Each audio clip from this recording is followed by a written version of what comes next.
IPL 2026 ஆரம்பிச்சிருப்பாங்க. அதில first மேட்சா ஆர்சிபியும், எஸ்ஆர்எச்சும் விளையாடியிருப்பாங்க. அதில ஆர்சிபி ஒரு நல்ல பர்ஃபார்மன்ஸை குடுத்துட்டு பார்த்தீங்கன்னா ஜெயிச்சிருப்பாங்க. நாங்க டிஃபெண்டிங் சாம்பியன்றான்னு சொல்றா மாரி, ஒரு நல்ல பர்ஃபார்மன்ஸை குடுத்துருப்பாங்க. என்னதான் எஸ்ஆர்எச்சுக்கு ஆரம்பத்திலேருந்து ஸ்ட்ரகிளா இருந்தாலும் சரி, ஒரு பக்கத்தில கிட்டத்தட்ட எப்படியோ 200 பார்த்தீங்கன்னா ரீச் பண்ணிட்டாங்க.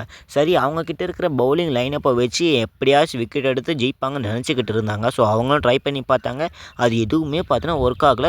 ஆர்சிபி பேட்ஸ்மேன் எல்லாம் பார்த்தா நின்று ஸ்டாண்டர்டாக பார்த்தா விளையாடி முடிச்சுட்டு போயிட்டாங்க. இனிமேல் நம்ம சேனலில் ஐபிஎல் 2026ல் என்ன மாதிரி வீடியோஸ்லாம் வேணுமோ மறக்காமல் கமெண்ட்ல சொல்லுங்கள்.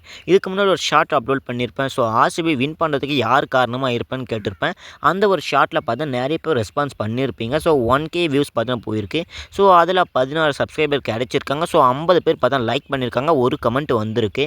இவ்வளோ பேர் பார்த்தா சப்போர்ட் பண்ணியிருக்காங்க. உங்களுக்கும் பார்த்தா ரொம்ப ரொம்ப தேங்க்யூ சொல்லிக்கிறேன். அகைன் இன்னைக்கு நடக்க போகிற கேகேஆர் vs எம்ஐயில் யார் ஜெயிப்பாங்க, உங்களுடைய ப்ரெடிக்ஷன் என்னென்னு மறக்காமல் கமெண்டில் சொல்லுங்கள். நான் பார்த்து தெரிஞ்சுக்கிறேன். நேற்று தோக்கிறதுக்கு யார் காரணமாக இருக்குன்னு கேட்டிங்கன்னா எஸ்ஆர்எச்சோட கேப்டன் இஷான் கிஷன் அவங்களா இருக்குமோன்னு எனக்கு ரொம்ப டவுட்டாக இருக்குது. ஏன்னா ஃபர்ஸ்ட் ஓவர் பார்த்தீங்கன்னா நிதிஷ்குமார் ரெட்டி அவங்க பார்த்தோன்னா போட்டிருப்பாங்க. அவங்க சரியான பேட்டிங் பர்ஃபார்மன்ஸே கொடுக்கல. அந்த ஒரு மேட்ச்சில் முதல் மேட்ச்சில் பார்த்தா பர்ஃபார்மன்ஸே கொடுக்கல. அவங்களுக்கு கொடுத்து பார்த்தா எதனா பண்ணுவார், மேஜிக்கல் மிராக்கல் பண்ணுவார்னு நினச்சிக்கிட்டு இருந்தாங்க.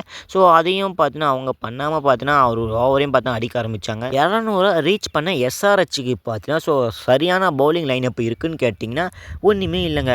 பெயின்னு ஒருத்தவர் வந்தார் இங்கிலாந்துலேருந்து. அவங்க பார்த்தீங்கன்னா ஒரு நல்ல பர்ஃபார்மன்ஸாக கொடுத்தாங்க. 2 விக்கெட் எடுத்திருப்பார். பெருசாக ஒன்றும் யாரும் பார்த்தீங்கன்னா எடுக்கலை. இவங்க எடுத்திருந்தால் ஆர்டிக்கு விக்கெட் எடுத்துக்கலாம். ஆனால் டீம் டேவிட் பார்த்தீங்கன்னா சரியான முறையில் ஸ்ட்ரோக் வச்சு அந்த ஒரு பாலை பார்த்தா டாட் பண்ணிட்டு இருப்பாங்க. நம்ம ஆர்சிபி பக்கம் வந்தாக்கா பார்த்தீங்கன்னா நிற்கிற பேட்ஸ்மேன் எல்லாம் பார்த்தீங்கன்னா கதிக்கலைங்கிற மாதிரி தான் இருக்குது. நேற்றுக்கு மேட்ச்சில் பார்த்தீங்கன்னா ஒரு 3 முக்கியமான கேட்சுகளை பார்த்தா முடிச்சிருப்பாங்க ஆர்சிபி டீம். ஒன்று பார்த்தீங்கன்னா ஒரு 6ஆ 4ஆ இல்லை 6ஆ இல்லை அவுட்டான்னு பார்த்தா கன்ஃபியூஷனில் எல்லாமே பார்த்தா இருந்துக்கிட்டு தான் இருக்காங்க. அதை எப்படி அவுட்டு கொடுக்கலான்னு பார்த்தா பல பேர்கள் பார்த்தா விமர்சனம் பண்ணிக்கிட்டு தான் வராங்க. அதே மாதிரி இன்னொரு கேட்ச் பார்த்தா பிடிச்சிருப்பாரு. ஏலியன் டிவிலியர்ஸையும் மிஞ்சிட்டா இருப்பான்னு சொல்கிற மாதிரி பார்த்தா ஆல்ட்டு பிடிச்ச கேட்சில் மேட்சே மாறிச்சுன்னு தான் சொல்லணும். ஏன்னா இஷான் கிஷன் பார்த்தா ஒரு பக்கத்தில் தரும் அடி கொடுத்துருந்தாரு ஆர்சிபி.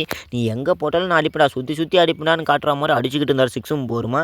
ஆனால் சால்ட்டு பிடிச்ச கேட்சில் பார்த்தா இஷான் கிஷன் அவுட் ஆகிட்டு பெவிலியனுக்கு போவோம். அங்கே பார்த்தா ஸ்கோர் குறைய ஆரம்பிச்சிது. அதுக்கப்புறம் தாங்க வந்தார் அன்கித் வர்மா. விராட் கோலி பார்த்தா அவங்களுடைய கேட்சை கூட நான் 6ஆல் தானே டீல் பண்ணுறோன்னு சொல்கிற மாதிரி 6ம் போருமா அவங்க பார்த்தா அடிக்க மேட்ச் ரொம்பவுமே பார்த்தா இன்ட்ரெஸ்டிங்காக போயிருந்தது. அன்கித் வர்மா கேட்சை பார்த்தா விராட் கோலி மிஸ் பண்ணுவாங்க. மிஸ் பண்ணதால் 200 ரீச் பண்ணிச்சுன்னு சொல்லலாம். நல்ல ஒரு பேட்டிங் பர்ஃபார்மன்ஸை கொடுத்துட்டு பார்த்தீங்கன்னா அவங்களும் அவுட் ஆகிட்டு போயிருப்பாங்க. ஒரு வழியாக 200 சேஸ் பண்ணால் ஆர்சிபி வின்னுன்னு பார்த்தா நிலைமைக்கு வந்தாச்சு எப்படியோ. ஆர்சிபி இதை எப்படி சேஸ் பண்ணியிருப்பாங்கன்னு நினைக்கிறேன். சாலிடாக முடிச்சிட்டாங்க. இதை பற்றி நீங்கள் என்ன சொல்கிறீங்கன்னு மறக்காமல் லைக்கை கொடுத்துட்டு ஷேர் பண்ணிட்டு சப்ஸ்கிரைப் பண்ணி வச்சுங்க.